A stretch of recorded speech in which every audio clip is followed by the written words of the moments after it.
Well, hello everyone, TheOntarioGardener here, back with the fully loaded update. Also, happy anniversary, PlateUp.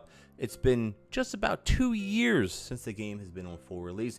For those of you who've been watching me, I've been playing for well over 2.5 years, and I've had lots of content out there. So, before we jump into everything, I'm on the road to 10,000 subscribers. If you'd be so kind to hit that subscribe button, if you're not, it would really help me out. So let's jump into it. If you're looking at the main screen right now, you see a little bit of blueprints over here with a hammer. You see some what looks like tacos. It looks like there's a crane. You know what? Let's just jump right into it. And there's a lot to cover today, and we'll get it done. Tacos. People have been asking and clamoring for tacos for probably a good year or more at this point. So tacos are a main now. They're plus 15%, similar to burgers and things like hot dogs. And you may say recipe difficult. It doesn't seem too hard. But then you look over here at the toppings. Looks like there are things like tomatoes, cheese, onions, lettuce. The thing in the middle, that's actually the meat. Looks like they're on soft shells on a serving tray. You know what? You may say, well, how do you make tacos? Well, I put together a little video for you guys. Let's check it out. So the way it works is you put your minced meat on there, you grab your soft shells, you put them on your tray, and you collect your meat. And that's it. Simple. And you get 4 portions. And you see the little portion icon. You can portion these individually. You can also combine them if you have one that's too short, or you put one down somewhere where you shouldn't put one down. And there you go. Let's see it again. You grab your minced meat. I'm just showing you. They don't burn as well. I'm just kind of showing you how it works like that. And there you go. You can grab them like that. You can portion them like this. You can go like that, etc., etc., etc. Perfect. And like I said, again, you grab your minced meat. You cook it. Goes really fast. You grab your tray. You grab your tortillas. And there are and this is the base tacos, by the way. This isn't anything with the extras. So this is the base tacos. No spoilers. Would expect an automation video coming out in the next couple of days. No spoilers, of course. So let's jump into the next thing, which are the extras. You have cheese, you have tomato, you have onion, and you have lettuce. And they're all 15% reduction.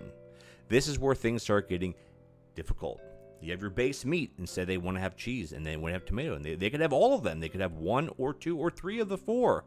So imagine having a taco with 4 toppings, and the person that's sitting with them has a taco with 1 topping. How the heck do you make that? Well, this is where it gets difficult. Or this is where it gets interesting, if you will. How are you going to automate that? How are you going to serve that?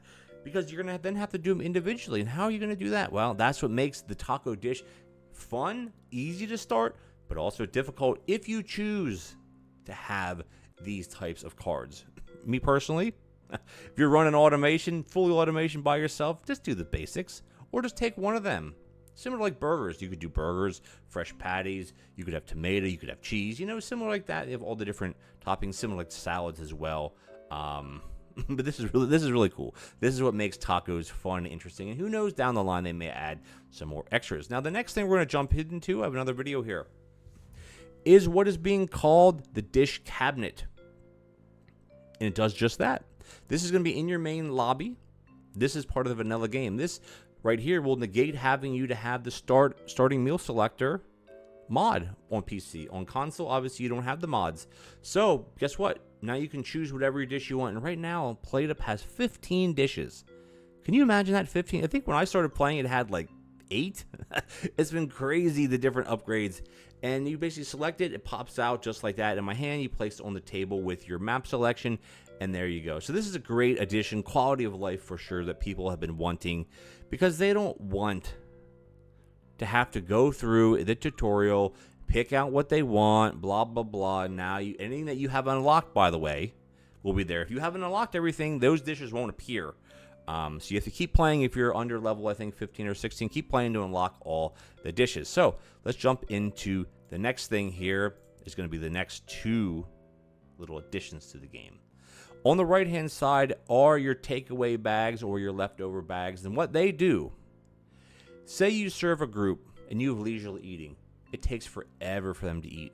What a takeaway bag does, you serve them their dishes, their food, you give them a takeaway bag. If they finish eating, they pay, they get up and leave immediately, or they move on to the next course. So this works with all courses. If you serve them, say, soup, leisurely eating, bam, you give them a bag, they finish your soup right on to the next course.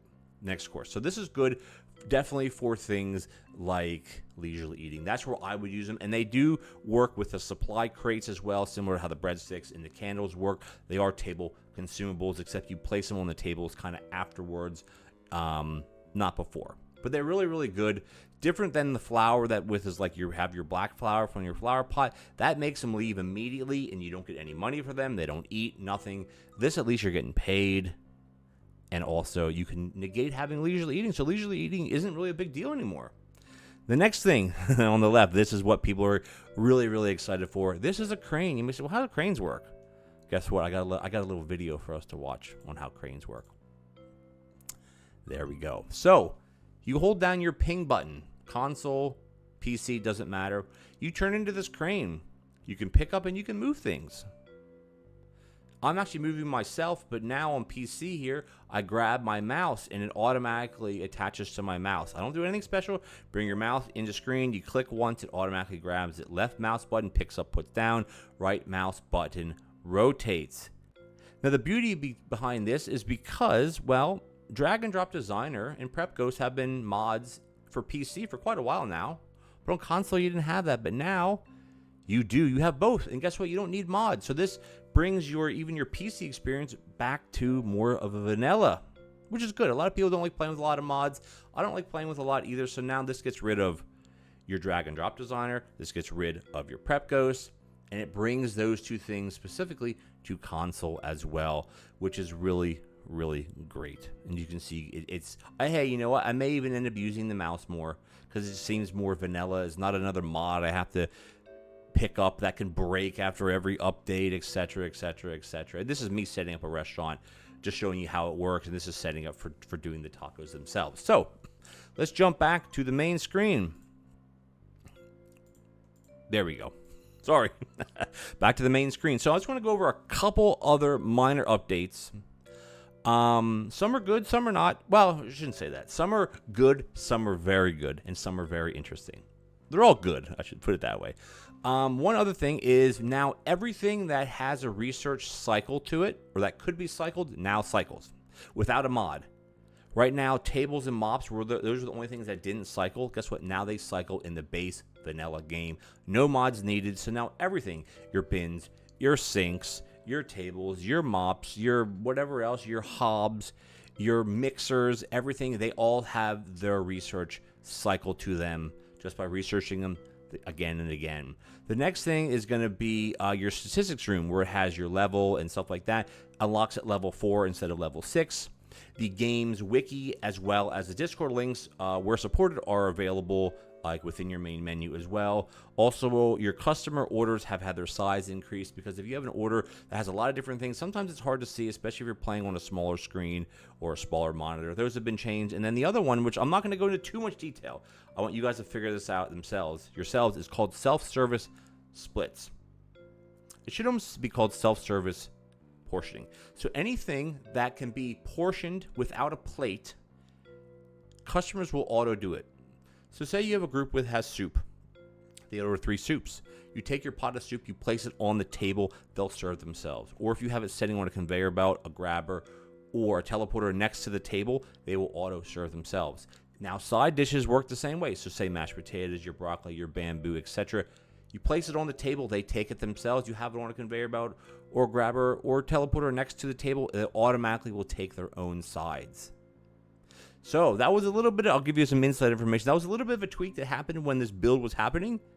And the developers decided to leave it in because it's hilarious, it's funny, and it also really makes you think about the game now of, okay, well, do I want to portion things into prep stations, or do I want to just serve them the whole pot and take them back? Tacos work the same way, because you can place a taco tray down, they take what they want, take it back.